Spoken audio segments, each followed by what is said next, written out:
Thank you, Mike. I'm glad you brought that up. If these two didn't go in together, it was going to be a hunger strike. There's no way I was going to show up here without the two of them. It just wouldn't have been right from where I stand.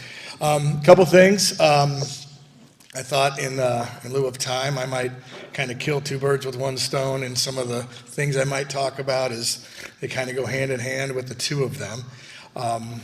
One of which, when you're a coach in college, you go to your convention every year. You kind of sit up there and watch a lot of the awards, All-Americans kind of thing. And I come from youth volleyball, high school coach, club coach, still do it actually. It dawned on me one day that, these coaches are walking up there taking pictures with their All-Americans, and who knows what kind of bonuses they get or raises they get. And it kind of dawned on me, well, where were the coaches at the beginnings of these careers, right? Where were the high school coaches? Where were the club coaches? I always thought, yeah, somebody near the end is getting a lot of credit, but there were some people there at the beginning. Their club coach, Terry Larson, is sitting in the back of the room. Go Incredibles. She coached them in club. But I want to steal some of the thunder, Terry. In case of both Abby and Emily, I'd like to say that they didn't come up with a lot of the high-level youth volleyball, so I sort of felt like kind of getting them started at the college level.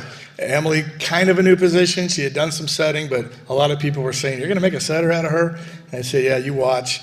And then I'll get more to Abby's story later. There's a lot to talk about there from the beginning. But I certainly, something to be said for being able to kind of feel like you were there for actually the beginning, because they just didn't really have a lot of what a lot of the other elite players at our level had, from 12 years old all the way up the ladder. So that was something that if only one of them were to be inducted tonight, I would have been talking about that. But in the case of them, I could say that for both, and it was something that mattered a lot to me. Another one that I think is important is I don't know how I would say this to the coaches that coach individual sports. Coach Rainbolt and I talk about the differences all the time in our offices. But if you coach a team sport, I promise you there'll come a day when you would hope that your most talented players were actually your best players. It's not always the case. You would also hope that your most talented players, who happen to be your best players, were also great leaders and the hardest workers and all those things you can say about athletes, because the teammates do happen to look up to your best players. And when those two players or three players or whoever they are, maybe sometimes only one, represent everything that's good, coaches, I know you'd agree with me, life gets a lot easier. And in this case, it was a piece of cake. These guys were all in from the word go, and an example of doing everything right. Okay, so now I'll get to Emily. Sorry, I just had to throw all those three things in there. So Emily was a gal that was coming to Shocker volleyball camp for as long as I can remember, and because mom and dad would just drop her off and she'd sort of be there all day for whatever it is we were doing, setting was part of that routine. And I kind of felt early on, if this young woman was to continue at the setting position, we'd have something special someday. So I always had a lot of confidence that Emily would get there at the setting position. And then we had decided as a staff pretty early on that we thought she'd get there. She committed to Wichita State really early by those standards back then, a sophomore or going to your junior year maybe, Abby or Emily, that sound about right? It seemed kind of early back then. But something that most of you probably don't remember is Emily took over maybe a year ahead of schedule. Jordan Loney was an athlete in the program who actually had 2 wrist surgeries when a teammate of hers in club volleyball dropped a pole on her hand and never really got to get it going. So Emily hit the ground running. She was setting our team right off the bat. And something I do remember saying about Emily, and I'll say it again here tonight, nobody's ever going to get me to say out loud who our best players were. I hate the comparisons. I just won't do it.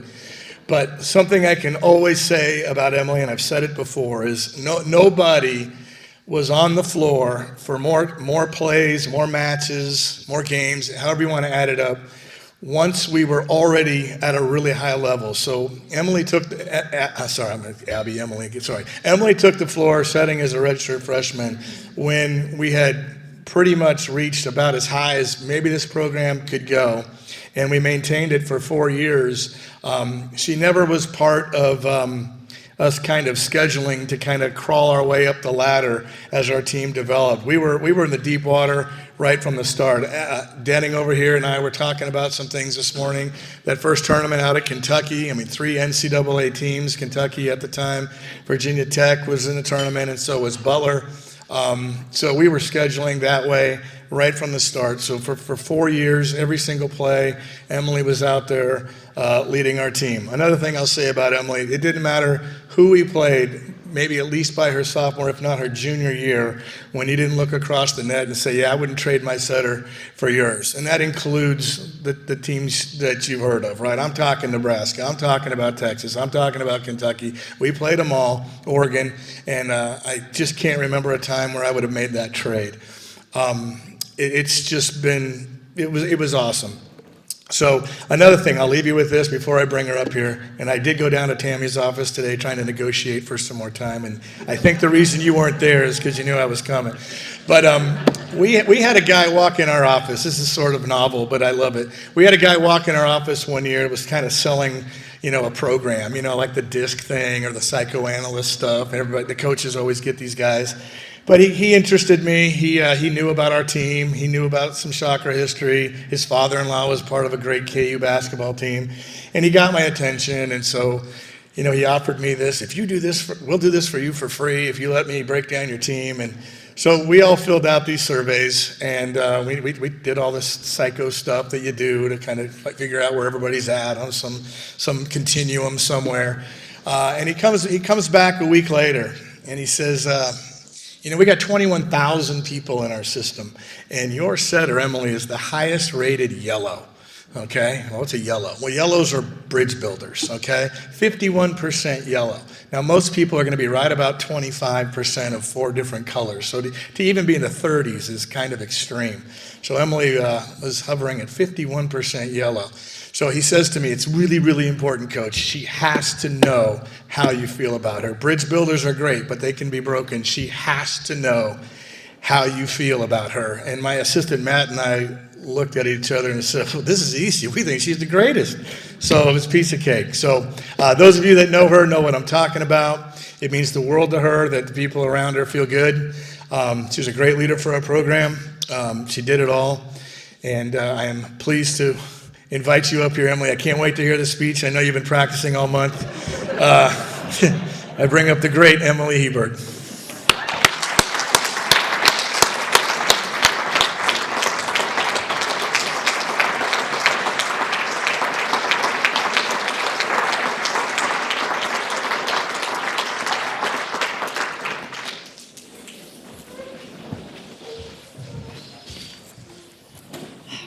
Thank you, Lambo.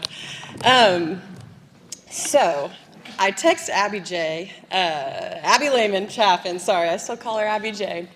But I texted her last Sunday, and I was like, man, Abby, I'm really kind of stressing out about this 5 to 10 minute speech and what all to say, and I'm not very good at talking in front of people, the yellow.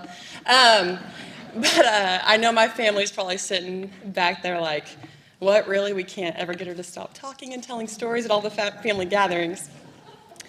But anyways, after I got done texting Abby, I sat down and started thinking about all of the memories I have playing volleyball at Wichita State and how it impacted my life. First, I remembered all my favorite and exciting games to play in, like beating Kentucky at home, winning the first round of the NCAA tournament against K-State, and probably my personal favorite was beating Creighton at home senior year, who was ranked 8th in the country at the time. Those were a blast, and I'll remember them and many others for the rest of my life. Then I thought about all the great times we had on the bus trips with the team, and all of the great snacks Shannon used to get for us. We used to fight over the white cheddar Cheez-Its and have to go steal them away from our coach, Sean, so we wouldn't eat them all. I thought about our Hawaii trip and how much fun we had on it. I thought about the time we got stuck in Springfield, Missouri after beating Missouri State, And that is probably one of my favorite memories because we got to spend the night at the Mostrom's house after, who were on our team and their family lived in Springfield. And I don't even know how late Jody, Abby J, Jenny, and I just stayed up laughing about who knows what. And then I thought to myself, I really need to thank God for leading me to Wichita State volleyball because of all of the amazing people it brought into my life. First, obviously, Lambo. Lambo, I wouldn't have wanted to play for anyone else. But I do wish I would have made a book of all of the analogies that Lambo used over the years, just so I could get that book out and read it anytime. I do still remember quite a few of them, though, but I'm going to tell one story. Sorry. So one analogy I'll always remember is we were preparing to play a team one week.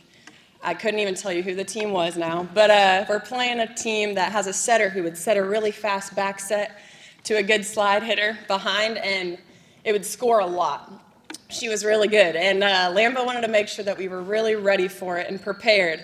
Even if they didn't set it, he wanted us to be prepared for it. So one day he stops practice, and he's